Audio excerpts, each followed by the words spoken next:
Lucky को अपनी girlfriend Dimple का असली चेहरा दिख गया था। वो एक लालची धोखेबाज लड़की थी।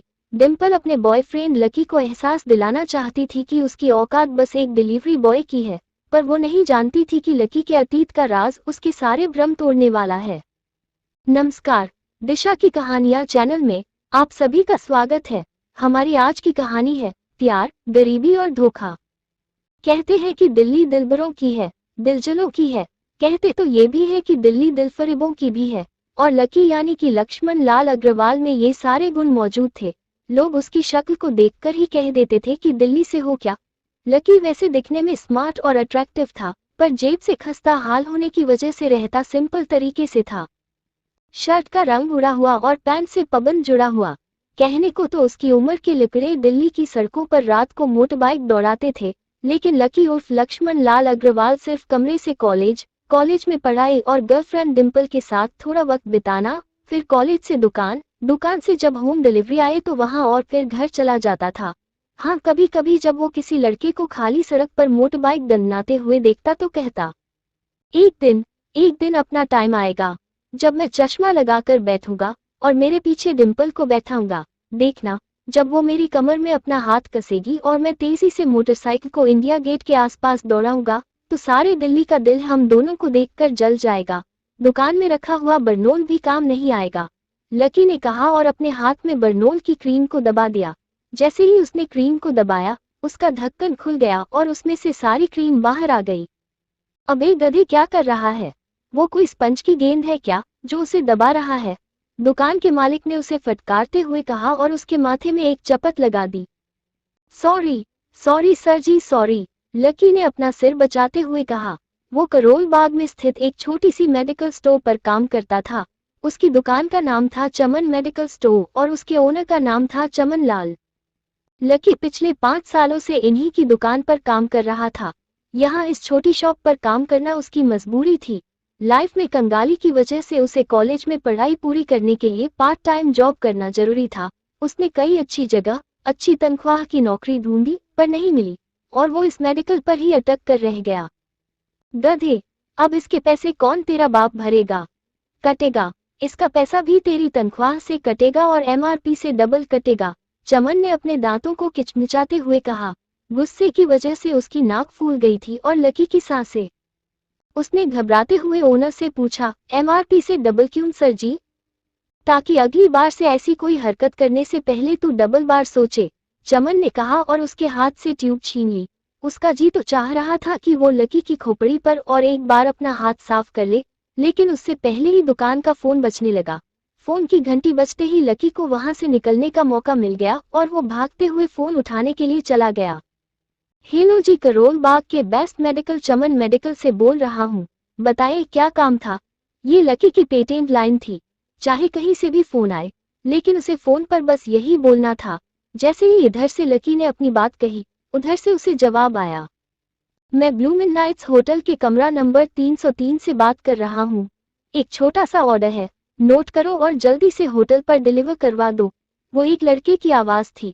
उसकी आवाज में काफी भारीपन और एक अजीब सी जल्दबाजी थी। जैसे ही लकी ने वो आवाज सुनी, पता नहीं क्यों लेकिन उसे वो आवाज जानी पहचानी सी लगी। जी बताइए सर, आपका क्या ऑर्डर है? हाँ तो लिखो, हॉटली के 2 पैकेट और 1 पैकेट टिश्यू। लकी, जो कि अपना पेन लेकर तैयार खड़ा था, सेफ्टी का नाम सुनते ही झिझक गया था। असल में हॉटली नाम का एक कॉन्डोम आता था और इसलिए उसका नाम सुनते ही लकी शर्मा गया था।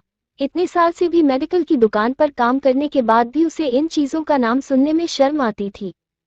हेलो भाई, लिखा कि नहीं लिखा? उस आदमी ने फिर से लकी से पूछा। जी, जी सर, लिख लिया सर, लकी ने खिसियाकर हंसते हुए कहा। लिख लिया तो फिर लेकर निकल, उस लड़के ने कहा। उसकी आवाज सुनकर ही ना जाने क्यों ऐसा लग रहा था कि वो कोई बहुत बड़ा आदमी था। जी, जी सर, मैं सर, लेकिन बाहर तो बारिश हो रही है, लकी ने कहा। उसने देखा कि बाहर बहुत तेज बारिश हो रही थी। उनकी दुकान के सामने पानी भर गया था और तेज हवाओं की वजह से चमन मेडिकल स्टोर का बोर्ड भी गिर गया था। लकी को लग रहा था कि वो इतनी तेज बारिश में अभी एकदम से तो वो नहीं निकल पाएगा। तो उसने उस लड़के को समझते हुए कहा, सर मैं आपका ऑर्डर ले तो आऊंगा, पर थोड़ा टाइम लगेगा, बारिश थोड़ी थम जाए। आप इससे पहले वो कुछ आगे बोल पाता फोन पर लड़का बोल पड़ा, तुम्हारे मालिक को पता है कि तुम मल्होत्रा जी के लड़के को मना कर रहे हो, बहस मत करो। हाँ पता है बारिश हो रही है, इसलिए सारा सामान अच्छे से थैली में पैक करके लाना, और लेट नहीं होना चाहिए समझे, उस लड़के ने कहा। और इससे पहले कि लकी आगे कुछ कह पाता, उसने फोन काट दिया था। उधर से लकी की दुकान का ओनर उसे घूरकर देखे जा रहा था। लकी के हाथ में पेन और पेपर देखकर ही वो समझ गया था कि उसके पास कोई ऑर्डर आया था। आज वैसे भी इतनी बरसात होने की वजह से सुबह से इक्का दुक्का ग्राहक ही दुकान पर आए थे। ऐसे में उसकी दुकान का मालिक एक भी ऑर्डर को छोड़ना नहीं चाहता था। वो लकी को देख रहा था और लकी बारिश की ओर देख रहा था। बारिश का बहाना नहीं चलेगा, जाना पड़ेगा, चमनलाल ने कहा। मैं बहाना नहीं कर रहा, थोड़ी बारिश धीमी हो जाए तो मैं चला जाऊंगा। अभी आप खुद ही देखिए कितनी तेज बारिश है। वो पता नहीं कोई मिस्टर मल्होत्रा का बेटा कुछ ज्यादा ही जल्दी में था। सर जी, मैं साइकिल से तो पहुंच ही नहीं पाऊंगा इतनी जल्दी, लकी ने उनकी ओर देखते हुए कहा। क्या कहा? मिस्टर मल्होत्रा का बेटा, तू मेरी दुकान बंद करवाएगा क्या? अभी के अभी निकल उनका ऑर्डर लेके, वो हमारे बहुत पुराने कस्टमर हैं, चमन ने कहा। पर लकी ने कहा ही था कि चमन बोला, पर वर्क कुछ नहीं, तू मेरी मोटरसाइकिल ले जा, उन्होंने गुस्से में कहा। अरे सर जी, 200 के ऑर्डर में मुश्किल से 40 रुपए बचेंगे, इससे 3 गुना का तो पेट्रोल ही लग जाएगा, और अगर गाड़ी रास्ते में बंद हो गई तो और खर्चा, लकी ने समझाते हुए कहा। वो जानता था कि उसका मालिक इन सब बातों पर ध्यान नहीं देने वाला था। चमन लाल बोला, कोई बात नहीं, तू जा, चाहे जो हो जाए, ग्राहक नाराज नहीं होना चाहिए, और वो तो मल्होत्रा जी का बेटा है। चमन लाल ने मोटरसाइकिल की चाबी लकी की ओर उछालते हुए कहा। लकी ने चाबी ली, उसे देखकर उसके अंदर मिक्स फीलिंग्स आईं। एक तो वो खुश हुआ कि बड़े दिनों बाद बाइक चलाने मिलेगी, पर वहीं दूसरी तरफ दुखी इसलिए हुआ कि बाइक मिली भी तो ऐसी तेज बारिश में, अगर खराब हो गई तो इसकी चपत भी उसके सर ही पड़ेगी। वो मुंह लटकाकर रेनकोट और हेलमेट पहनते हुए वहां से निकल गया। बाहर आके बाइक को देख के लकी ने मन में सोचा, चलो ठीक है, जो होगा देखा जाएगा, कम से कम बाइक चलाने मिल रही है। दरअसल लकी इतने साल काम करने के बाद भी अपने लिए एक मोटरसाइकिल भी नहीं खरीद पाया था। लकी की तनख्वाह ही इतनी भर थी कि सिर्फ उसके कमरे का किराया, उसकी साइकिल में डालने वाली हवा का खर्चा, बिजली पानी का बिल और डिम्पल के साथ महीने में 1-2 बार बाहर खाने का खर्चा ही निकल पाता था। उसे डिम्पल की कही बात अक्सर याद आती थी। लकी, अगर अगले 2 महीने में बाइक नहीं खरीदी ना, तो मैं तेरे से ब्रेकअप कर लूंगी देखना। असल में डिम्पल को लकी के साथ बाइक पर घूमने की बड़ी तमन्ना थी। लकी की इस उजाड़ जिंदगी में वही तो एक थी, जिसके लिए जिंदा रहने को उसका जी चाहता था। जब भी वो उससे बाइक की बात करती, तो लकी डिम्पल की इस बात को हंसकर टाल देता था। वो अपने मन में इस बात को अच्छे से जानता था कि डिम्पल उससे बहुत प्यार करती थी और वो उसे कभी छोड़कर नहीं जा सकती थी। वो दोनों एक दूसरे में ऐसे घुले मिले थे, जैसे बादल में बरसात घुल जाती थी। लकी को डिम्पल बहुत पसंद थी और वो उसके लिए दुनिया जहां की खुशियां खरीद कर ला देना चाहता था। वो चाहता था कि एक दिन वो डिम्पल को प्लेन में बैठाए, लेकिन उसके ये सब ख्वाब इस कम तनख्वाह की नौकरी की वजह से तो कभी पूरे नहीं होने वाले थे। पर आज उसके पास मौका था। वो डिम्पल को अपने साथ इस बारिश में राजपथ घुमाना चाहता था। वो उसे दिल्ली दिखाना चाहता था। चमन लाल को देने के लिए उसने पहले से बहाना सोच रखा था। बस जल्दी से वो ये डिलीवरी देकर सीधे डिम्पल के पीजी पर ही जाने वाला था। उसने होटल ब्लूमिन नाइट्स के बाहर मोटरबाइक पार्क की और सीधा होटल के अंदर चला गया। लकी ने रिसेप्शन पर पहुंचकर नमस्ते करते हुए रिसेप्शनिस्ट को बोला, जी मैं चमन मेडिकल स्टोर से आया हूँ, रूम नंबर 303 का ऑर्डर था। रिसेप्शन पर खड़ा आदमी उसके हाथ में काली थैली को देखकर ही समझ गया था कि उसमें क्या था और वो मंद मंद मुस्कुराते हुए बोला, 3rd फ्लोर पर है, लिफ्ट से चले जाओ, रेनकोट यहीं उतार देना। जैसा उस आदमी ने कहा, लकी ने वैसा ही किया और लिफ्ट में चढ़ने के कुछ ही देर के बाद वो तीसरे माले पर पहुंच गया था। वो रूम नंबर 303 के बाहर पहुंचा और उसने डोरबेल बजाई। जैसे ही दरवाजा खुला, लकी ने थैली आगे बढ़ाते हुए कहा, नमस्ते मैं चमन मेडिकल स्टोर से लकी, ये आपका। इससे पहले कि लकी आगे कुछ कह पाता, उसकी आंखें फटी की फटी रह गई थी। उसने अपने सामने जो देखा, उसके बाद उसे ऐसा लगा कि बंद छत के नीचे भी उसके ऊपर आसमान से आकर एक जोरदार बिजली गिर गई थी। उसके सामने एक लड़की खड़ी थी। वो लड़की और कोई नहीं बल्कि उसकी गर्लफ्रेंड डिम्पल ही थी। उसने एक पर्पल कलर का नाइट गाउन पहना हुआ था। उसके काले घने बाल गीले थे और उसने उन्हें अपने कंधों पर फैला रखा था। उसकी खुशबू से ही ये चीज साफ पता चल रही थी कि वो अभी अभी नहाकर आई थी। डिम्पल, डिम्पल तुम यहाँ क्या कर रही हो? लकी को अपनी आंखों पर विश्वास ही नहीं हो रहा था। उसने 2 बार अपनी पलकें झपकाकर देखा, लेकिन दोनों बार उसे अपने सामने डिम्पल ही नजर आई। तुम यहाँ क्या मेरा पीछा करते हुए आए हो? डिम्पल ने उल्टा उसी के ऊपर पलटवार करते हुए कहा। लकी को देखकर उसके दिल की धड़कन भी तेज हो गई थी। उसे उम्मीद नहीं थी कि लकी यहाँ आ जाएगा। उसने ना तो सुबह से उसे फोन किया था और ना ही उसके मैसेज का कोई जवाब दिया था। वो अपने मन में सोचकर बैठी थी कि वो अगले दिन खुद ही उससे मिलकर बोल देगी कि उसकी तबीयत खराब थी। डिम्पल बेबी क्या हो गया? किससे बात कर रही हो? अचानक से एक गबरू जवान सा लड़का दरवाजे के पास आकर खड़ा हो गया था। उसने बनियान और चड्ढा पहना हुआ था। लकी उसे पहचान गया था। साले राहुल के बच्चे, तेरी हिम्मत कैसे हुई मेरी डिम्पल को हाथ लगाने की? लकी ने जैसे ही राहुल को देखा, उसके तन बदन में मानो आग लग गई थी। वो उसे इस वक्त इतना बुरा मारना चाहता था, इतना बुरा पीटना चाहता था जिसकी कोई हद नहीं थी। लकी जिस कॉलेज में पढ़ता था, राहुल और डिम्पल भी उसी में पढ़ते थे और वो कॉलेज राहुल के फादर का ही था। डिम्पल ने राहुल के पिता की एक कंपनी में जॉब पकड़ ली थी और राहुल उस पर बहुत लाइन मारता था। लकी ने 1-2 बार डिम्पल को उससे दूर रहने के लिए भी कहा था, लेकिन डिम्पल ने उसे ये कहकर टाल दिया था कि वो सिर्फ अच्छे दोस्त थे। आज भी इससे पहले कि वो आगे बढ़ता, डिम्पल उन दोनों के बीच में आ गई थी। रुक जाओ, डिम्पल ने गुस्से में कहा और लकी के सीने पर हाथ रखकर उसे रोक दिया। लकी लंबी सांसें ले रहा था और कुछ ही सांसों के बाद उसका गुस्सा शांत हो गया था। अब डिम्पल के पास भी छुपाने के लिए कुछ नहीं रह गया था, इसलिए उसने लकी से कहा, लकी, आज से तुम्हारा मेरा ब्रेकअप। ब्रेकअप? लकी के पैरों के नीचे से जमीन खिसक गई थी। उसकी आंखें नम हो गईं। लकी को उसकी बातों पर विश्वास ही नहीं हो रहा था।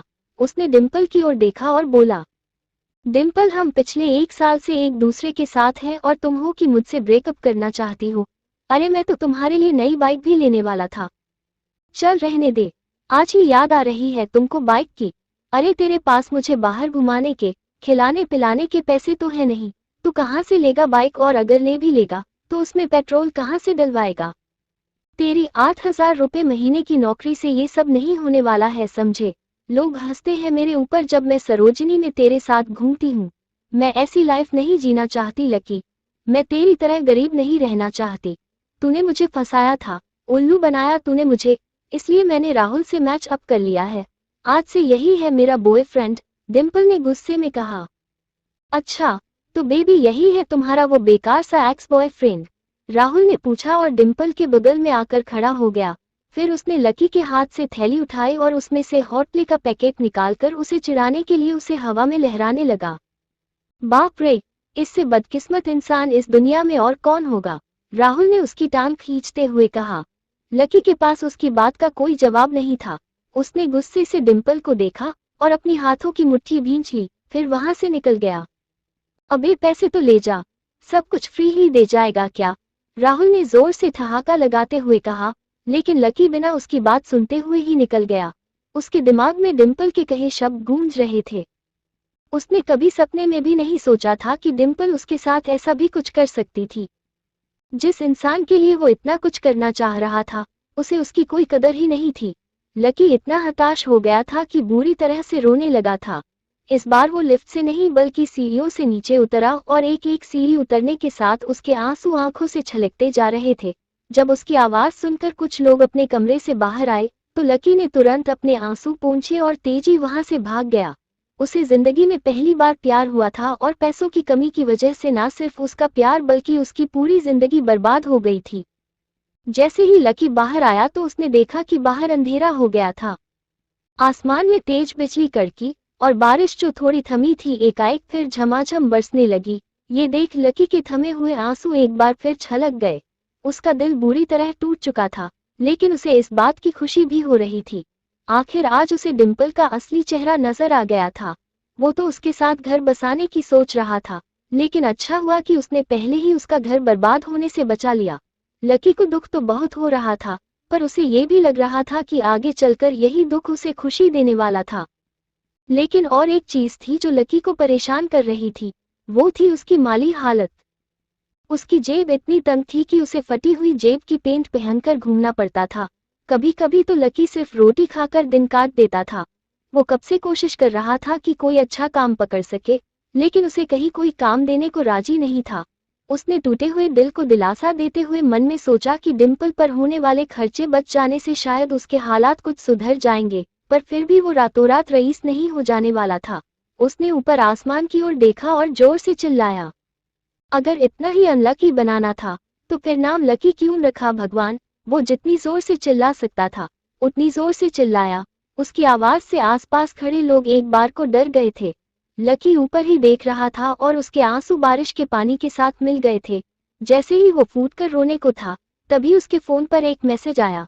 जैसे ही लकी ने अपना फोन निकालकर उस मैसेज को पढ़ना शुरू किया, उसकी तो आंखें चमक गईं। अचानक से उसके आंसू हंसी में बदल गए और वो जोर जोर से वही सड़क पर नाचने लगा था। उस मैसेज में लिखा था, परिवार की रिसर्च और परिवार के निर्णय के हिसाब से अग्रवाल परिवार का वारिस लक्ष्मण लाल अग्रवाल उर्फ लकी ने गरीबी अभ्यास की परीक्षा को पास कर लिया है और आज से ही वो उस जमीन और उस जायदाद का मालिक हो जाएगा जो परिवार ने उसके नाम कर रखी थी। चटू लकी का बैंक अकाउंट उस मैसेज को पढ़ने के बाद भर बरसात में भी उसका चेहरा सूरज की तरह खिल उठा था। लकी ने इस मैसेज को पढ़कर खत्म किया ही था कि उसके फोन पर बारिश की बूंदें जमा होने लगी थी। लकी ने थोड़ी देर की खुशी मनाने के बाद याद किया कि वो सच में गरीब नहीं था। असल में उसके परिवार ने उसे एक परीक्षा में डाल दिया था जिसका नाम था गरीबी अभ्यास परीक्षा। इस परीक्षा के तहत लकी को अग्रवाल खानदान में उसके नाम की जमीन और जायदाद पर तब तक हक नहीं मिलने वाला था जब तक कि वो इस परीक्षा को पास नहीं कर लेता। अचानक से उसे याद आया कि वो गरीब नहीं था बल्कि गरीब होने की परीक्षा दे रहा था। हालांकि परीक्षा देते देते उसे 8 साल हो गए थे, इसलिए उसे ऐसा एहसास हो रहा था कि वो कभी परीक्षा को पास नहीं कर पाएगा और हमेशा हमेशा के लिए गरीब ही रह जाएगा। अच्छा हुआ चली गई, अब मिलना कभी। लकी ने होटल की तीसरी मंजिल की ओर देखा और पानी के अंदर ही अपना पैर पटक दिया। वो डिम्पल को कोस रहा था। उसने अपनी मोटरसाइकिल उठाई और फिर से चमन मेडिक स्टोर जाने के लिए मुड़ने लगा। अगले दिन जब लकी की आंख खुली तो वो सीधा उठा और तैयार हो शहर के सबसे बड़े बैंक न्यू सिटी बैंक पहुंचा। न्यू सिटी बैंक न सिर्फ शहर का सबसे बड़ा बैंक था, बल्कि वो सबसे अमीर बैंक भी था। वहां पर शहर के सबसे अमीर लोगों के ही पैसे जमा किए जाते थे। लकी वहां पैसे को निकलवाने के लिए जा रहा था। New city bank south Delhi में बसा हुआ था और उसके दरवाजे के बाहर महंगी से महंगी गाड़ी खड़ी हुई थी। भाई अब इसमें से कौन सी गाड़ी लेगा, लकी ने मन ही मन सोचा। उसे यकीन नहीं हो रहा था कि कल तक वो एक मोटरसाइकिल तक नहीं खरीद पा रहा था और आज वो एक कार, और वो भी इतनी महंगी कार खरीदने की सोच रहा था। फिर उसने अपनी नजर गाड़ी पर से हटाई और बैंक के अंदर जाने लगा। उसने देखा कि बाहर बहुत भीड़ थी और महंगे से महंगे कपड़े पहने हुए लोग बैंक के अंदर जा रहे थे। कहाँ दवाओं की बदबू और कहाँ ये खुशबू। उसने एक बहुत ही गहरी सांस के अंदर ज्यादा से ज्यादा खुशबू को समेटने की कोशिश करते हुए अपने मन में सोचा, लेकिन अगले ही पल उसके मन में संकोच पैदा हो गया था। रातों रात लकी की किस्मत तो बदल गई थी, लेकिन रातों रात वो अपने कपड़े नहीं बदल पाया था। इतने बड़े बैंक में वो वही कपड़े पहनकर आ गया था जो वो अक्सर अपने काम पर पहनकर जाता था। पैसे लेते ही सबसे पहले नए कपड़े खरीदने हैं, लकी ने अपने आप से कहा और फिर बैंक के अंदर दाखिल होने लगा। जैसे ही उसने दरवाजे को धक्का दिया, उसे आवाज आई, आउच। लकी थोड़ा सा हड़बड़ी में दिखाई दे रहा था और इस जल्दबाजी के चक्कर में वो एक लंबे बाल वाली लड़की से जा टकराया था जो कि उसके बगल में ही चल रही थी। माफ करना, मैं आपको देख नहीं पाया, लकी ने तुरंत उससे हाथ जोड़कर माफी मांगते हुए कहा। उस लड़की ने इतने अच्छे कपड़े पहन रखे थे कि उसे देखकर ही लग रहा था कि वो किसी अमीर घराने की लड़की थी, इसलिए सॉरी बोलते वक्त ना चाहते हुए भी लकी के हाथ उसके सामने जुड़ गए थे। लेकिन जब उस लड़की ने लकी के कपड़ों और उसके हुलिये को देखा तो उसने अपनी नाक बोन से कोड़ ली। वो लगभग हर रोज इस बैंक में आया और जाया करती थी, लेकिन उसने आज तक इस बैंक के अंदर लकी जैसे फटीचा आदमी को घुसते हुए नहीं देखा था। उसके बालों में से आंवले के तेल की गंध आ रही थी। उसने गुस्से भरी नजरों से लकी को देखा और बोली, क्यों नहीं देख पाए? मैं क्या ट्रांसपेरेंट हूँ? तुम्हें इतनी बड़ी लड़की दिखाई नहीं देती? इससे पहले की बात आगे बढ़ती, उस लड़की ने देखा कि इस बैंक की मैनेजर यास्मिन पटेल उन दोनों की ओर बड़ी चली आ रही थी। उसने भी लकी को देखकर वैसी ही शक्ल बनाई थी जैसी शक्ल उस लंबी लड़की ने बनाई थी। I am so sorry miss, आपको कहीं लगी तो नहीं? यास्मिन ने उस लड़की से पूछा और फिर घिन भरी नजरों से लकी की ओर देखने लगी।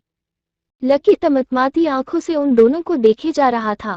वो जानता था कि उसने इतनी जोर से भी दरवाजा नहीं खोला था कि उसे चोट लग जाएगी, लेकिन असल में उसे यह नहीं मालूम था कि वो लोग उसे नहीं बल्कि उसके कपड़ों को देख रहे थे। यास्मिन ने लकी को ऊपर से नीचे तक देखा और ना जाने क्यों उसके मन में शक पैदा हो गया। क्या आप मुझे बता सकते हैं कि आप यहाँ पर किस काम से आए हैं? यास्मिन ने बड़ी मुश्किल से अपने चेहरे पर एक मुस्कान लाते हुए कहा। वो उसका हुलिया देखते ही समझ गई थी कि वो यहाँ का कस्टमर नहीं था। लकी ने अपने आप को संभाला और कहा, हाँ मैं वो अपना पैसा निकालने के लिए आया था। पैसा निकालने के लिए आए हो? यास्मिन ने लकी की ही बात को दोहराते हुए कहा। वैसे तो वो लकी की बात पर जोर से हंसना चाहती थी, लेकिन उसने अपने आप को थोड़ा सा काबू में कर लिया था। लकी की बात सुनकर उसे लग रहा था कि वो कोई पागल था जो यहाँ जबरदस्ती घुसा चला आया था। हाँ तो क्या आपके पास कार्ड है? यास्मिन ने उससे आगे पूछा। न्यू सिटी बैंक का कार्ड हासिल करना एक बहुत ही मुश्किल काम था।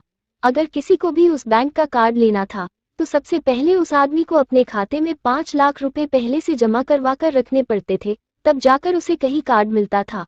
लेकिन लकी तो पहली ही बार यहाँ आ रहा था, इसलिए उसके पास कार्ड होने की कोई संभावना नहीं थी। लकी जब यास्मिन के सवाल का जवाब नहीं दे पाया तो यास्मिन ने फिर से उससे पूछा, मैं पूछ रही हूँ क्या आपके पास कार्ड है?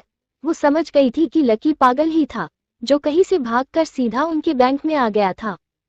नहीं, लकी ने उसके सवाल का जवाब दिया और वो फिर से इधर उधर देखने लगा।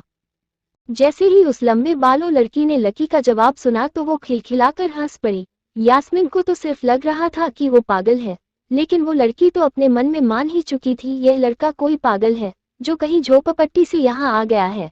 इससे पहले कि आगे कोई कुछ कह पाता, उस लंबे बालों वाली लड़की के पिता वहां आए और बोले, चलो बेटी। उनके हाथ में कुछ कागजात थे। लकी ने देखा कि उन्होंने महंगा सा सूट पहन रखा था। उस लड़की ने यास्मिन के दोनों हाथों को पकड़ा और बोली, यास्मिन देखो, अगर इस तरह के सड़क छाप लोग तुम्हारे बैंक में ऐसे ही घुसे चले आने लगे और बाकी के कस्टमर्स को परेशान करने लगे तो इससे तुम्हारे बैंक की इमेज और उसके शेयर को काफी नुकसान होगा। एक मैनेजर होने के नाते तुम्हें इन सब चीजों का ध्यान रखना चाहिए। मुझे उम्मीद है कि आगे मेरे साथ ऐसा कुछ नहीं होगा, उस लड़की ने कहा और अपने पिता के साथ बैंक से बाहर निकल गई। अपना ध्यान रखना कोयल मैडम, मैनेजर ने उसे उसकी गाड़ी तक छोड़ने के लिए आते हुए कहा। आज तो वो बाल बाल बच गई थी। कोयल और उसके पिता इस बैंक के सबसे पुराने और सबसे वफादार कस्टमर थे। अगर आज यास्मिन उन्हें नाराज नहीं करना चाहती थी, आज तो वो बाल बाल बच गई थी। कोयल और उसके पिता इस बैंक के सबसे पुराने और सबसे वफादार कस्टमर थे। अगर आज यास्मिन उन्हें नाराज कर देती और वो उसके बैंक से अपना खाता बंद करवा देते तो शायद यास्मिन की नौकरी जा सकती थी, और यह सब हो रहा था उस पागल लकी की वजह से। इसे जल्द से जल्द यहाँ से भगाना पड़ेगा, यास्मिन ने अपने आप से कहा और फिर से बैंक के अंदर आने लगी। यास्मिन उसे अपने बैंक से बाहर निकालने के तरीके के बारे में सोच तो रही थी, मगर जैसे ही वो बैंक में दाखिल हुई उसने देखा कि लकी वहां था ही नहीं। अरे, अब ये कहाँ चला गया? उसने अपने आप से पूछा। वो इधर उधर देखने लगी, लेकिन लकी वहां भी नहीं था। यास्मिन को अच्छे से पता था कि वो उसके सामने तो बाहर भी नहीं निकला था, इसका मतलब वो था तो बैंक के अंदर ही, लेकिन यास्मिन उसे ढूंढ नहीं पा रही थी।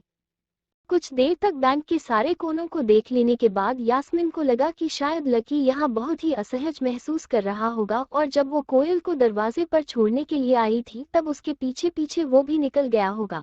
चलो, जान बची, यास्मिन ने अपने आप से कहा और आप एक केबिन में आकर बैठ गई।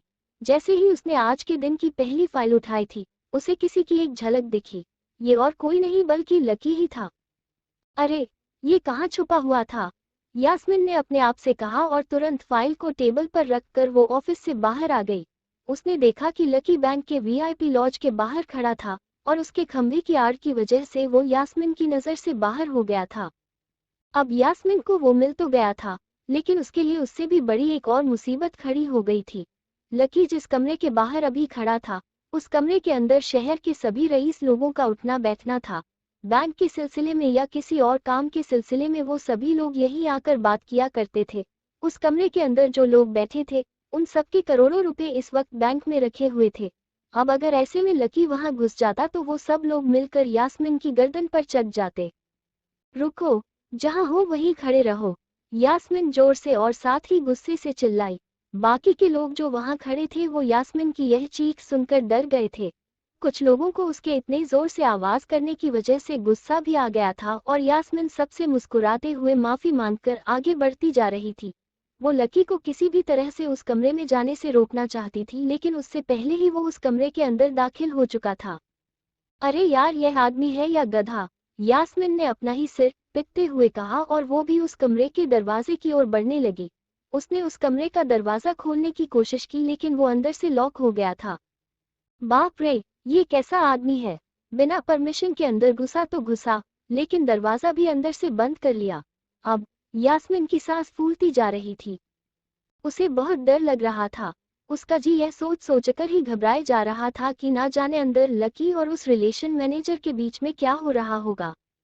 इधर जैसे ही लकी कमरे में दाखिल हुआ, वहां का कस्टमर रिलेशन मैनेजर जो कि सोफे पर फैला हुआ था, वो उसे देखते ही अचानक सीधा बैठ गया था। पॉकेट नॉवल, हेलो सर, कैसे हैं आप? उसके मुंह से बिना लकी को देखे यही शब्द निकले। उसे याद था कि इस कमरे में कुछ खास लोग ही आते थे और जो भी आते थे, यास्मीन उनके आने की खबर उसे पहले ही दे देती थी। लेकिन इस वक्त जो आदमी उसके सामने खड़ा था, उसे देखते ही वो भी अपनी जगह पर जम गया था। ना तो वो कहीं से भी वीआईपी लग रहा था और ना ही वो उसका कोई रिश्तेदार था। कौन हो भाई, क्या चाहिए तुम्हें? उस मैनेजर ने उस 20 साल के जवान लड़के को देखते हुए कहा। मैं यहाँ अपना पैसा लेने के लिए आया हूँ, लकी ने सीधा मुद्दे की बात को मैनेजर के सामने रखते हुए कहा। तुम्हारे पास हमारा सुप्रीम कार्ड है? मैनेजर ने उसे ऊपर से नीचे तक देखा और पूछा। नहीं, लकी ने कहा। तो फिर हम तुम्हें कोई पैसा नहीं दे सकते। चलो अभी दरवाजा खोलो और बाहर निकलो, मैनेजर ने कहा और सोफे पर से उठ गया। नहीं, मैं अपना पैसा लिए बिना नहीं जाऊंगा, लकी भी जिद पर अड़ गया। अरे बोला ना, बिना कार्ड वाले को पैसा नहीं मिलता है, और वैसे भी पैसा होगा तभी तो निकलेगा, मैनेजर ने उसके करीब आते हुए कहा। पैसा है तभी तो निकालने आया हूँ, लकी ने कहा। देख, फालतू की बहस मत कर, सुबह सुबह और चुपचाप निकल जा, वरना मैं सिक्योरिटी को बुला लूंगा तो वो लोग मार मार कर बाहर निकालेंगे। लकी यह सुनकर घबरा गया था। मैनेजर के चेहरे का गुस्सा उसे साफ नजर आ रहा था, लेकिन ऐसा भी नहीं था कि वो झूठ बोल रहा हो। भले ही उसके पास कार्ड नहीं था, लेकिन इसका मतलब यह नहीं था कि वो अग्रवाल खानदान का लड़का नहीं था। जैसे जैसे मैनेजर उसकी ओर बढ़ता जा रहा था, लकी का डर भी बढ़ता जा रहा था। मैनेजर को लग रहा था कि वो कोई सनकी था और वो उसे धक्के मारकर बाहर निकालने के लिए आगे बढ़ ही रहा था कि अचानक घबराए हुए लकी के दिमाग में क्या आइडिया आया। फिंगप्रिंट, उसने अपना अंगूठा कमरे में मौजूद उस मैनेजर के सामने उठाते हुए कहा। फिंगप्रिंट? मैनेजर ने चौंकते हुए पूछा। आपने कहा ना आपको कार्ड चाहिए, पर मेरे पास कार्ड नहीं है। फिंगप्रिंट है और मुझे मालूम है कि आपके यहाँ फिंगप्रिंट से भी पैसा निकल जाता। ये कहते ही लकी ने एक राहत की सांस ली थी, लेकिन मैनेजर को ये समझ में नहीं आ रहा था कि आखिर लकी को फिंगप्रिंट की जानकारी कैसे थी। तुम फिंगप्रिंट यूज करना चाहते हो? मैनेजर ने लकी को घूरते हुए पूछा। लकी की शक्ल और उसका हुलिया मैनेजर के लिए उसकी बातों से मेल नहीं खा रहे थे। हाँ, लकी ने सीना चौड़ा करते हुए कहा। उसे इस तरह देख तो मैनेजर और भी कंफ्यूज हो गया था। मैनेजर ने सोचा कि उसे एक चांस देना चाहिए, इसलिए उसने लकी को फिंगप्रिंट इस्तेमाल करने की इजाजत दे दी थी। वो अपनी टेबल के पास गया और उसके दराज में फिंगप्रिंट वाली मशीन ढूंढने लगा। 2-3 रोज में झांकने के बाद आखिरकार उसे वो मशीन मिल गई थी। चुपचाप यहाँ पर अंगूठा लगाओ, मैनेजर ने मशीन को आगे बढ़ाते हुए कहा। लकी ने अपनी फटी हुई पैंट के पिछले हिस्से अपना अंगूठा पोंछा और फिर उस मशीन पर लगा दिया। 2 सेकंड के बाद मशीन में से एक आवाज आने लगी। उसके अंदर एक लाल बत्ती जल रही थी और वो जोर जोर बीप कर रही थी। तुम्हारा फिंगप्रिंट मैच नहीं कर रहा है। मैनेजर ने लकी को ऐसे देखा जैसे वो कोई बड़ा अपराधी था। मैनेजर उसकी पैंट की ओर देखने लगा। उसे लग रहा था कि लकी ने अपनी जेब में कोई हथियार छुपा रखा था और वो मैनेजर को बेवकूफ बना रहा था। इससे पहले कि लकी अपनी जेब से कोई बंदूक या बम निकालता, मैनेजर ने अपना फोन निकाला और पुलिस का नंबर लगाने लगा। लकी ने उसकी स्क्रीन पर देख लिया था कि वो 100 नंबर पर फोन लगा रहा था। लकी बुरी तरह से घबरा गया था।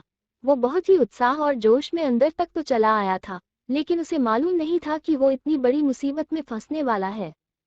लकी बैंक के अंदर दाखिल तो हो गया था, लेकिन जब मैनेजर ने उससे पैसे निकालने के लिए कार्ड मांगा तो उसके पास कार्ड नहीं था।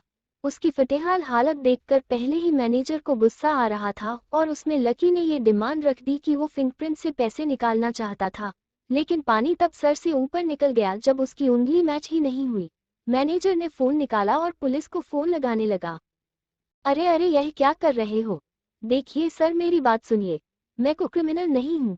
हो सकता है कि मैंने गलत उंगली लगा दी हो। बस आप मेरे को एक लास्ट बार फिंगरप्रिंट लगा लेने दीजिए, बस। लकी ने उसके सामने हाथ जोड़ते हुए कहा। अगर यह उंगली भी नहीं लगी ना तो फिर यह मत कहना कि मैं अगली उंगली ट्राई करके देखता हूँ। बार बार ऐसा नहीं चलने वाला है। अगर यह वाली काम नहीं की तो मैं सीधा पुलिस को फोन कर दूंगा, मैनेजर ने लकी को धमकाते हुए कहा। उसने अपने एक हाथ में मशीन और दूसरे हाथ में मोबाइल पकड़ा हुआ था। उसकी स्क्रीन पर उसने पुलिस का नंबर खोल रखा था और उसका अंगूठा हरे बटन पर ही टिका हुआ था। इधर लकी ने फिर से अपने सीधी हाथ की उंगली को अपनी पेंट से साफ किया और भगवान का नाम लेकर उसे उस मशीन पर लगा दिया। जैसे ही उसकी उंगली उस मशीन पर पड़ी, अब की बार फिर मशीन में से एक आवाज और वो चमककर हरी हो उठी थी। तभी मैनेजर के मोबाइल पर मैसेज आया। वेरिफिकेशन सक्सेसफुल, खाता 1, नाम लक्ष्मण लाल अग्रवाल, खाता नंबर 01104। जैसे ही मैनेजर ने इस मैसेज को देखा, उसकी आंखें फटी की फटी रह गई थी। उस मशीन पर चमकती लाइट को देखते हुए लकी की आंखों में भी चमक आ गई थी। लकी उस हरी बत्ती को देखते ही झूम उठा था और फिर उसने मैनेजर को घूरकर देखा। उसके दिमाग में वो सारी बातें चल रही थी जो मैनेजर उसे अभी थोड़ी देर पहले सुना रहा था। इधर मैनेजर ने भी उसके आगे हाथ जोड़े और खिसियाकर हंसते हुए कहा, लक्ष्मण सर, प्लीज मुझे मुझे माफ कर देना। मैं इस ब्रांच में नया नया आया हूँ और इसलिए मुझे मालूम नहीं था कि आप कौन हो। मैं इस ब्रांच का कस्टमर मैनेजर शशिकांत वर्मा हूँ। प्लीज आगे भी मेरा ध्यान रखना सर। हाँ हाँ ठीक है, तुम बस मुझे ये बताओ कि मेरे खाते में कितने पैसे रखे हुए हैं, लकी ने कहा और वो अब सोफे पर बैठ गया। मैनेजर उसके सामने खड़ा हुआ था और उसके खाते की जानकारी अपने फोन पर ही निकाल रहा था। उसने अपने फोन पर इधर उधर कुछ उंगलियां चलाई और बोला, हो गया सर, आपके खाते में इस वक्त 90 करोड़ 80 लाख 70 हजार 650 रुपए रखे हुए हैं। शशिकांत के खुद के होश इतनी बड़ी रकम को देखने के बाद उड़ गए थे। उसे विश्वास नहीं हो रहा था कि इस आदमी के खाते में इतना पैसा भी हो सकता था। लकी की शक्ल देखकर तो यही लग रहा था कि उसकी उम्र 20-22 साल से ज्यादा नहीं थी। ऐसे में अगर उसके खाते में इतना सारा पैसा रखा हुआ था तो यह वाकई बहुत बड़ी बात थी।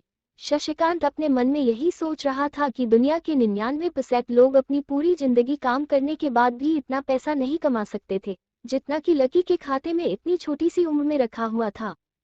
लेकिन लकी ने इधर जब उसके फोन में अपने खाते में पड़ी हुई जानकारी को देखा तो उसे कुछ अजीब लगा। उसे लग रहा था कि उसे तुरंत इतने पैसों के हिसाब से अब अपनी जिंदगी को ढालने की कोशिश करना शुरू कर देना चाहिए था, वरना उसके साथ वही सब होने वाला था जो कि आज बैंक में उसके साथ हुआ था। अरे सर, खाते में पैसे के अलावा और भी चीजें हैं जो कि मैं आपको बताना चाहता हूँ। मैनेजर ने फिर से अपने फोन पर उंगलियां फिराई और बोला, सर, एक तो आपके खाते से यहाँ एक फेरारी जुड़ी हुई दिखा रहा है। इसके अलावा आपके खाते में 2 किलो सोने की 100 ईंटें रखी हुई है, 5 किलो सोने की 20 ईंटें हैं, पिकासो की 3 असली पेंटिंग है, 20 हीरे हैं, 24 कट के और भी बहुत कुछ है सर। मैनेजर ने हाँफते हुए और उसने अपना पसीना साफ करते हुए कहा। इतना सारा धन देखने के बाद शशिकांत की तो आंखें ही बाहर निकलने को हो आई थी।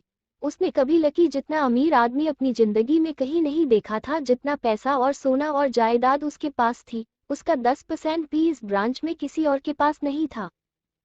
ठीक है, चलो अब मुझे एक कार्ड दे दो, लकी ने अपने दोनों हाथों को अपने सिर के पीछे रखते हुए कहा। जी जी, मैं अभी आपके लिए एक नया कार्ड बनवा देता हूँ सर, बस मुझे 10 मिनट दीजिए सर, 10 मिनट, शशिकांत ने कहा और फिर लकी के सामने से निकल गया। जितनी देर में लकी ने अपने फोन में फिर से उस मैसेज को खोलकर देखा, उतनी ही देर में मैनेजर उसके लिए एक चमचमाता हुआ सुप्रीम कार्ड लेकर उसके सामने आ गया था। लेकिन उस कार्ड को देखने के बाद ना जाने क्यों मैनेजर को ऐसा लग रहा था कि यह कार्ड लकी की संपत्ति के आगे कुछ भी नहीं था।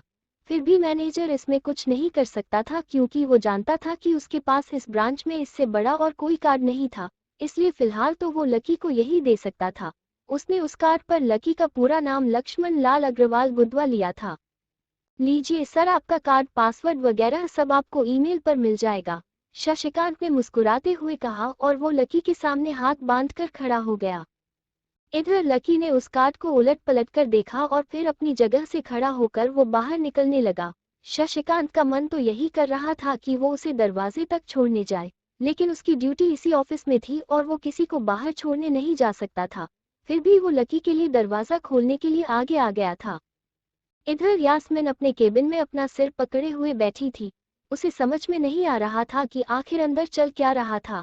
एक पल को तो उसे लगा कि लकी पागल नहीं बल्कि बदमाश था और उसने शशिकांत को बंदी बना लिया था। लेकिन जब वो लकी के लिए कार्ड लाने के लिए अपने दफ्तर से बाहर आया तो यास्मिन को लगा कि कुछ गड़बड़ नहीं हुई थी। फिर यह इतनी जल्दी में कहाँ जा रहे हैं? उसने अपने आप से पूछा। शशिकांत को सुरक्षित देख बैंक के बाकी लोग भी दरवाजे पर से पीछे हट गए थे। वैसे भी उसे देखते ही सब लोग अपनी अपनी जगह पर वापस दौड़े चले जाते थे। शशिकांत का खौफ ही ऐसा था कि उसकी आंखों की झलक भर से खड़ा कर्मचारी जाकर अपनी कुर्सी पर बैठ जाता था। लेकिन एक बार शशिकांत के बाहर आने के बाद वो दोबारा बाहर नहीं आया था और ना ही लकी कमरे से बाहर आया था। इधर यास्मिन परेशान हुए जा रही थी। वो जानती थी कि अगर कुछ भी गड़बड़ होती तो सबसे पहले उसकी नौकरी जाने वाली थी।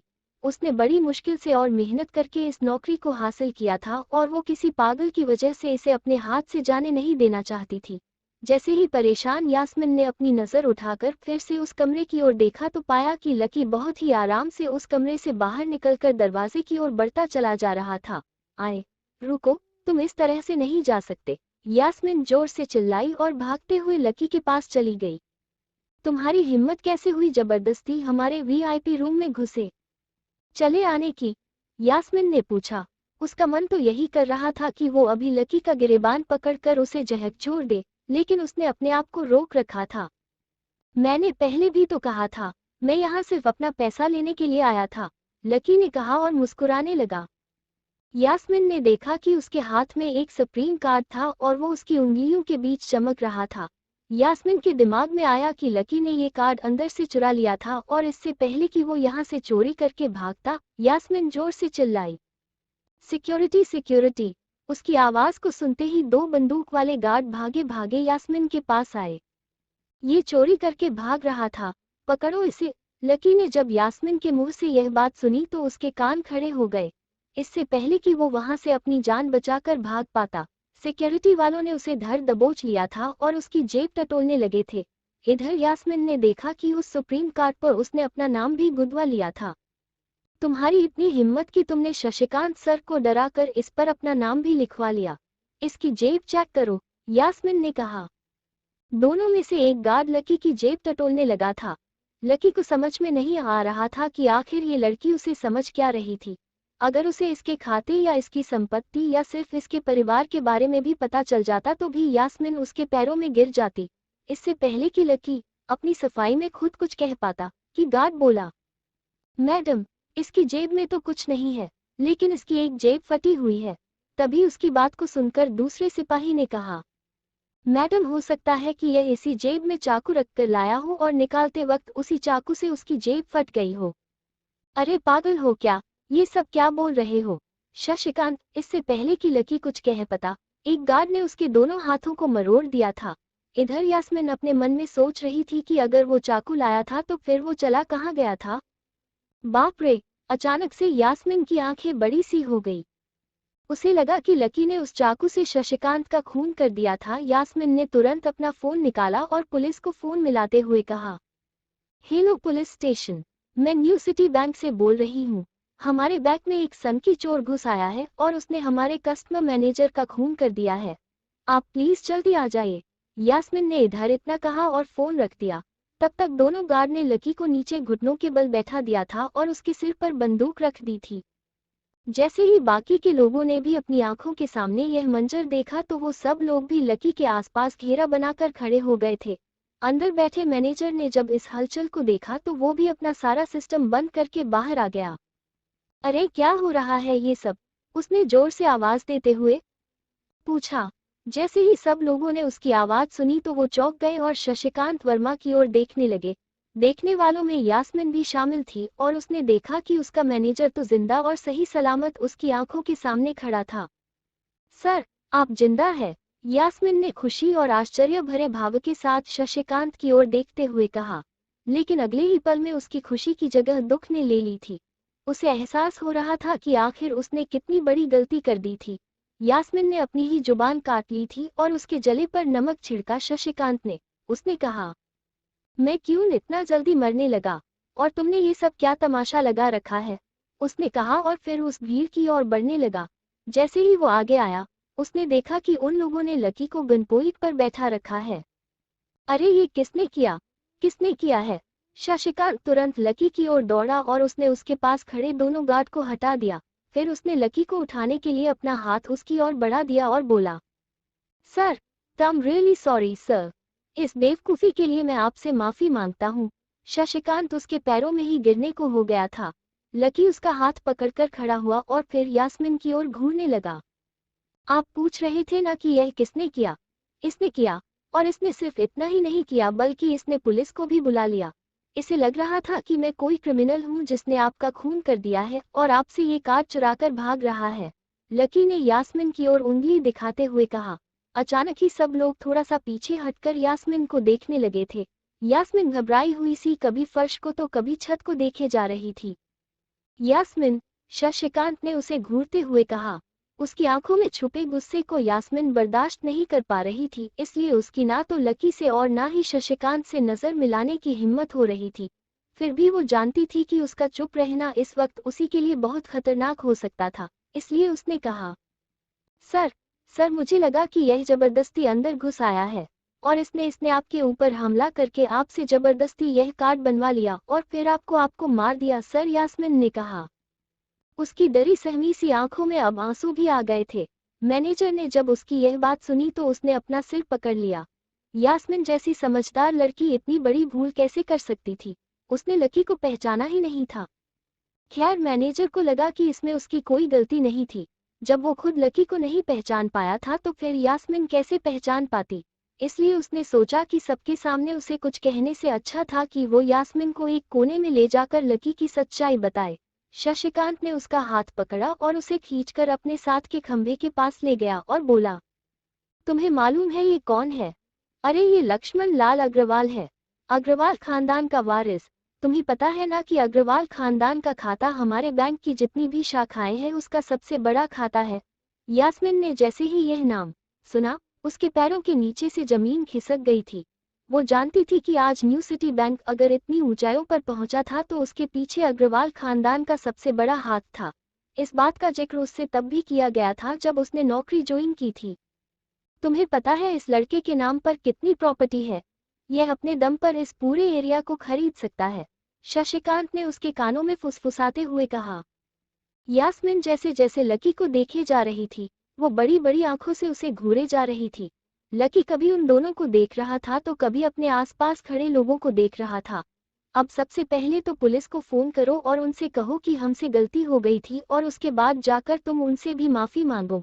अगर उसने तुम्हें माफ कर दिया तो तुम्हारी किस्मत, वरना समझ लेना कि तुम्हारी नौकरी तो गई, शशिकांत ने कहा और दौड़कर लकी के पास जाकर खड़ा हो गया। इधर यास्मिन अभी भी वहीं की वहीं खड़ी थी। अभी अभी जो शशिकांत उसे बताकर गया था वो यास्मीन पचा ही नहीं पा रही थी। उसे लग रहा था कि इसमें उसकी कोई गलती नहीं थी, लेकिन कोई उसकी सुनने वाला नहीं था। बैंक उस छोटी सी मैनेजर के चक्कर में अपने सबसे बड़े कस्टमर को छोड़ने वाला नहीं था। अब मेरे पास और कोई रास्ता नहीं बचा है, यास्मिन ने अपने आप से कहा और फिर अपनी जेब से फोन निकालकर पुलिस थाने में फोन लगाया। जैसे ही यास्मिन ने पुलिस वालों से ये कहा कि उससे गलती हो गई और जिसे वो बदमाश समझ रही थी असल में वो बदमाश नहीं बल्कि शहर के सबसे बड़े रईस का बेटा था, तो उधर से आवाज आई, मैडम सॉरी, लेकिन अब तो गाड़ी निकल गई है, वहां पहुंचती ही होगी। अब आपको जो भी कहना है इंस्पेक्टर साहब से कह देना। और उस पुलिस वाले ने फोन काट दिया। मर गए, यास्मिन ने अपने आप से कहा। उसके हाथ थर थर कांपने लगे थे। उसे समझ में नहीं आ रहा था कि अब वो क्या करे। अब उसके पास लकी से माफी मांगने के अलावा और कोई चारा नहीं था। लेकिन अगर इसने मुझे माफ नहीं किया और उल्टा मेरे ऊपर डेफमेशन का चार्ज लगा दिया तो, यास्मिन ने अपने आप से कहा और वो और भी ज्यादा घबरा गई। उसने देखा कि लकी उसे घूरकर देख रहा था। शशिकांत वर्मा कोशिश कर रहा था कि वो लकी को शांत करवाने के लिए पानी पिला दे या फिर उसे बैठा दे, लेकिन लकी वहां से हिलने का नाम तक नहीं ले रहा था। यास्मीन उसके पास पहुंच गई थी। वैसे तो वो जानती थी कि उसके माफी मांगने से उसकी किस्मत बदलने वाली तो नहीं थी, फिर भी उसने एक बार कोशिश करनी चाहिए और लकी से कहा, सर, मैं आपको गलत समझ रही थी। एक्चुअली आपके। यास्मीन ने उसके कपड़ों को देखा और एक सांस लेते हुए आगे बोली, सर प्लीज मुझे माफ कर दीजिए। मेरा इंटेंशन आपको हर्ट करने का बिल्कुल भी नहीं था। मैं तो जो कुछ कर रही थी, बैंक की सेफ्टी के लिए कर रही थी। यास्मीन ने कहा और नीचे देखने लगी। इट्स ओके, लकी ने कहा और उसके हाथ से अपना सुप्रीम कार्ड लेकर निकल गया। यास्मीन को अपने कानों पर विश्वास ही नहीं हो रहा था। वो मान ही नहीं पा रही थी कि लकी ने उसे माफ कर दिया था। उधर लकी को अपने आप पर विश्वास नहीं हो रहा था कि वो रातों रात इतना अमीर हो गया था।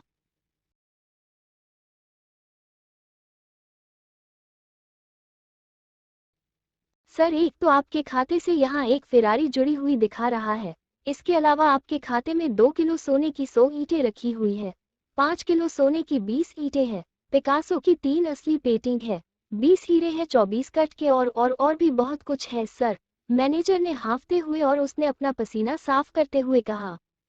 इतना सारा धन देखने के बाद शशिकांत की तो आंखें ही बाहर निकलने को हो आई थी।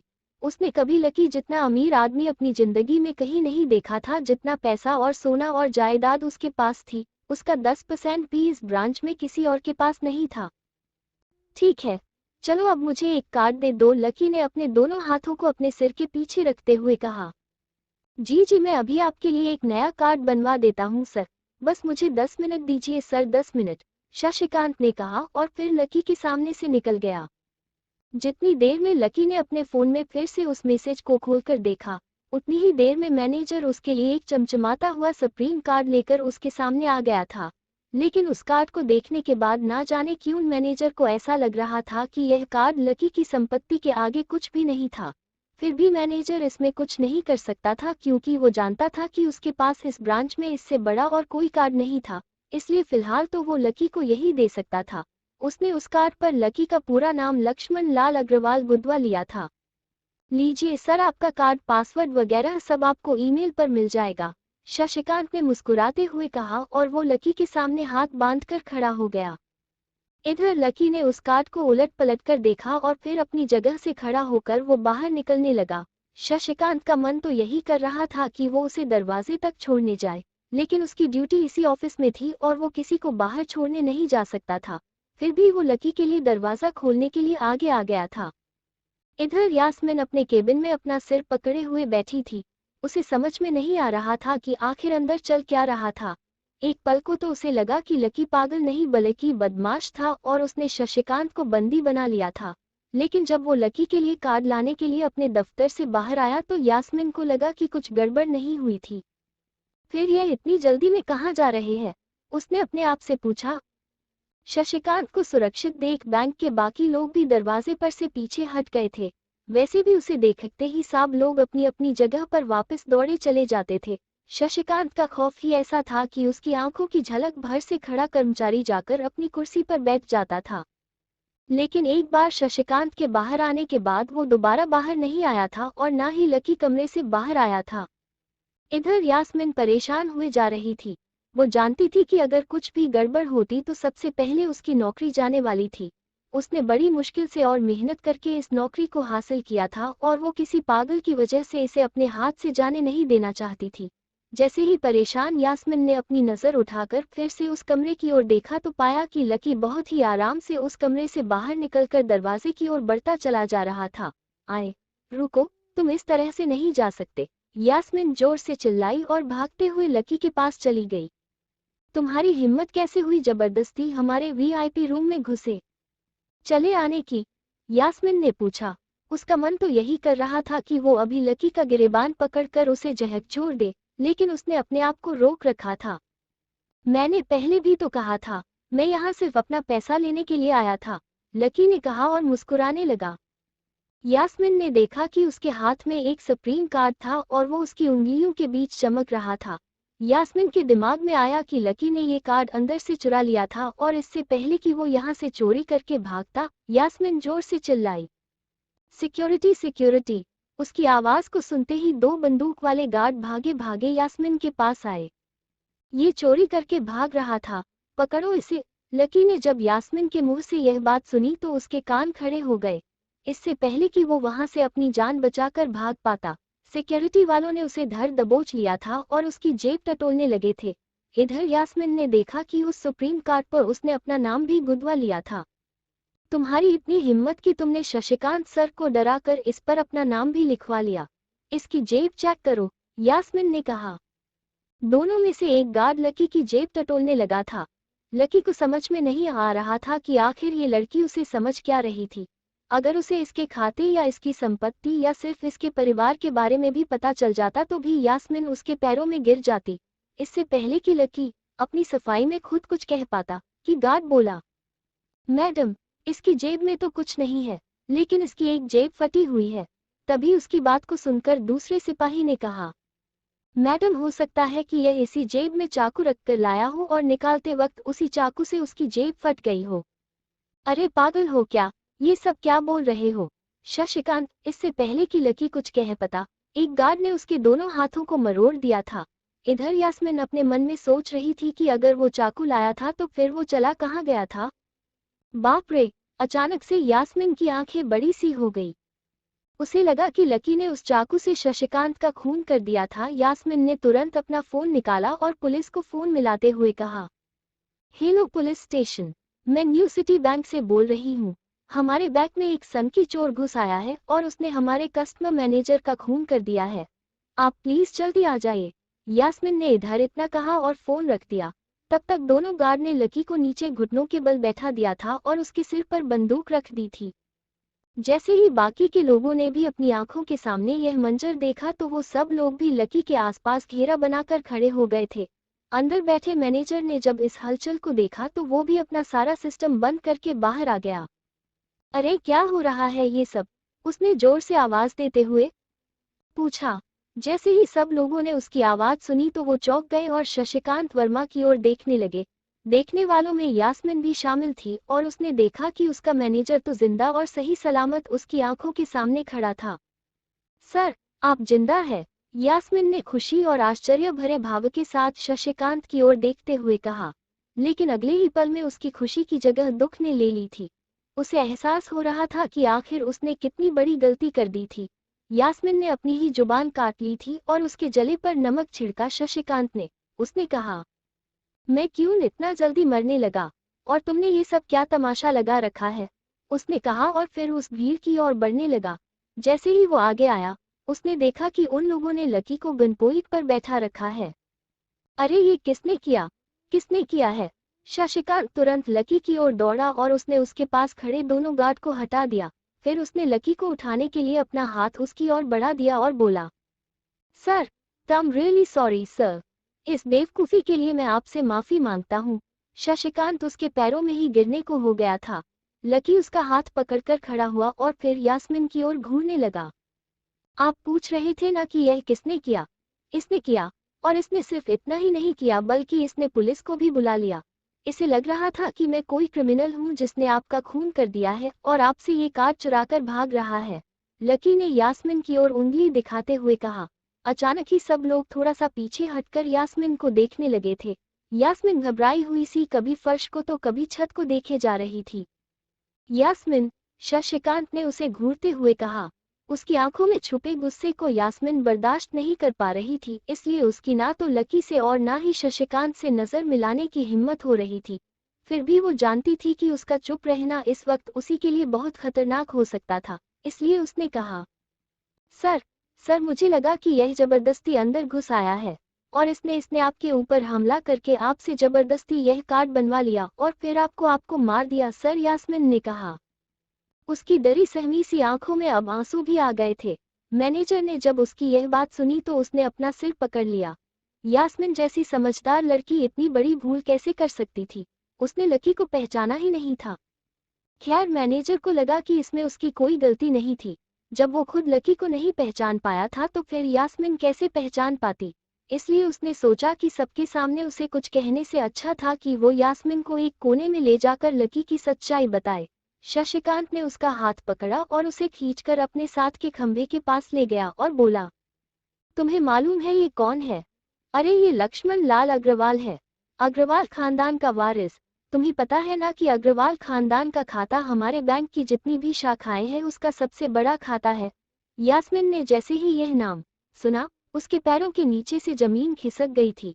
वो जानती थी कि आज न्यू सिटी बैंक अगर इतनी ऊंचाइयों पर पहुंचा था तो उसके पीछे अग्रवाल खानदान का सबसे बड़ा हाथ था। इस बात का जिक्र उससे तब भी किया गया था जब उसने नौकरी ज्वाइन की थी। तुम्हें पता है इस लड़के के नाम पर कितनी प्रॉपर्टी है? यह अपने दम पर इस पूरे एरिया को खरीद सकता है। शशिकांत ने उसके कानों में फुसफुसाते हुए कहा। यास्मीन जैसे जैसे लकी को देखे जा रही थी, वो बड़ी बड़ी आंखों से उसे घूरे जा रही थी। लकी कभी उन दोनों को देख रहा था तो कभी अपने आसपास खड़े लोगों को देख रहा था। अब सबसे पहले तो पुलिस को फोन करो और उनसे कहो कि हमसे गलती हो गई थी और उसके बाद जाकर तुम उनसे भी माफी मांगो। अगर उसने तुम्हें माफ कर दिया तो तुम्हारी किस्मत, वरना समझ लेना कि तुम्हारी नौकरी तो गई। शशिकांत ने कहा और दौड़कर लकी के पास जाकर खड़ा हो गया। इधर यास्मीन अभी भी वहीं की वहीं खड़ी थी। अभी अभी जो शशिकांत उसे बताकर गया था वो यास्मीन पचा ही नहीं पा रही थी। उसे लग रहा था कि इसमें उसकी कोई गलती नहीं थी, लेकिन कोई उसकी सुनने वाला नहीं था। बैंक उस छोटी सी मैनेजर के चक्कर में अपने सबसे बड़े कस्टमर को छोड़ने वाला नहीं था। अब मेरे पास और कोई रास्ता नहीं बचा है, यास्मीन ने अपने आप से कहा और फिर अपनी जेब से फोन निकालकर पुलिस थाने में फोन लगाया। जैसे ही यास्मीन ने पुलिस वालों से ये कहा कि उससे गलती हो गई और जिसे वो बदमाश समझ रही थी असल में वो बदमाश नहीं बल्कि शहर के सबसे बड़े रईस का बेटा था, तो उधर से आवाज आई, मैडम सॉरी, लेकिन अब तो गाड़ी निकल गई है, वहां पहुंचती ही होगी। अब आपको जो भी कहना है इंस्पेक्टर साहब से कह देना। और उस पुलिस वाले ने फोन काट दिया। मर गए, यास्मीन ने अपने आप से कहा। उसके हाथ थर थर कांपने लगे थे। उसे समझ में नहीं आ रहा था कि अब वो क्या करे। अब उसके पास लकी से माफी मांगने के अलावा और कोई चारा नहीं था। लेकिन अगर इसने मुझे माफ नहीं किया और उल्टा मेरे ऊपर डेफमेशन का चार्ज लगा दिया तो, यास्मीन ने अपने आप से कहा और वो और भी ज्यादा घबरा गई। उसने देखा कि लकी उसे घूरकर देख रहा था। शशिकांत वर्मा कोशिश कर रहा था कि वो लकी को शांत करवाने के लिए पानी पिला दे या फिर उसे बैठा दे, लेकिन लकी वहां से हिलने का नाम तक नहीं ले रहा था। यास्मीन उसके पास पहुंच गई थी। वैसे तो वो जानती थी कि उसके माफी मांगने से उसकी किस्मत बदलने वाली तो नहीं थी, फिर भी उसने एक बार कोशिश करनी चाहिए और लकी से कहा, सर, मैं आपको गलत समझ रही थी, एक्चुअली आपके। यास्मीन ने उसके कपड़ों को देखा और एक सांस लेते हुए आगे बोली, सर प्लीज मुझे माफ कर दीजिए, मेरा इंटेंशन आपको हर्ट करने का बिल्कुल भी नहीं था। मैं तो जो कुछ कर रही थी बैंक की सेफ्टी के लिए कर रही थी। यास्मीन ने कहा और नीचे देखने लगी। इट्स ओके, लकी ने कहा और उसके हाथ से अपना सुप्रीम कार्ड लेकर निकल गया। यास्मीन को अपने कानों पर विश्वास ही नहीं हो रहा था। वो मान ही नहीं पा रही थी कि लकी ने उसे माफ कर दिया था। उधर लकी को अपने आप पर विश्वास नहीं हो रहा था कि वो रातों रात इतना अमीर हो गया था।